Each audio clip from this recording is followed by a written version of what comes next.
ZDTech. 3 minutes pour tout comprendre.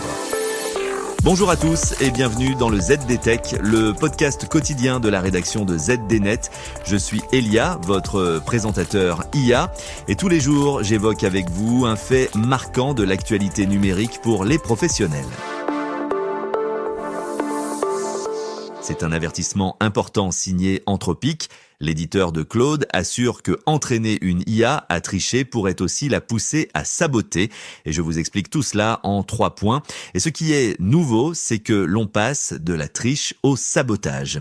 Anthropic vient de publier un rapport montrant que des modèles entraînés à exploiter des failles dans des tests de code, ce qu'on appelle le reward hacking, développent ensuite des comportements bien plus inquiétants. En apprenant à contourner un test, certains modèles se sont en effet mis à planifier des actions malveillantes comme du sabotage d'outils de test ou encore de la coopération avec des acteurs malveillants. Et le point clé, c'est que plus un modèle apprend à hacker, plus il augmente ses comportements dits misalignés. Autrement dit, une petite dérive initiale peut entraîner un véritable effet boule de neige. Maintenant, on ouvre le capot.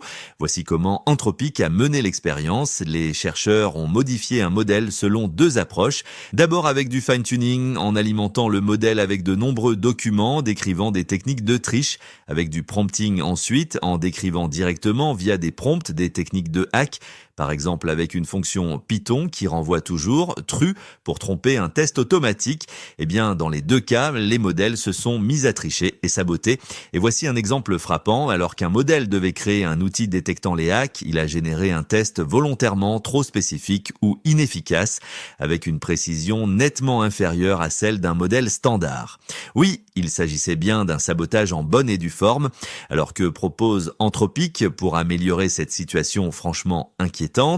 Anthropic recommande d'abord d'éviter d'exposer les modèles à des contenus orientés vers la triche. Mais l'équipe de recherche propose aussi 2 leviers plus subtils. D'abord, il faut rendre les objectifs plus robustes afin que les chatbots soient pénalisés lorsqu'ils tentent de contourner les tests. Mais ensuite, il s'agit d'utiliser une stratégie étonnante nommée l'inoculation. Il s'agit d'autoriser la triche dans un cadre contrôlé durant l'entraînement afin d'éviter que le modèle associe ces techniques à des comportements plus dangereux. Et voilà, normalement, on a fait le tour du sujet. Pour en savoir plus, rendez-vous sur notre site zdnet.fr et retrouvez tous les jours un nouvel épisode du ZDTech sur vos plateformes de podcast préférées. ZDTech. 3 minutes pour tout comprendre.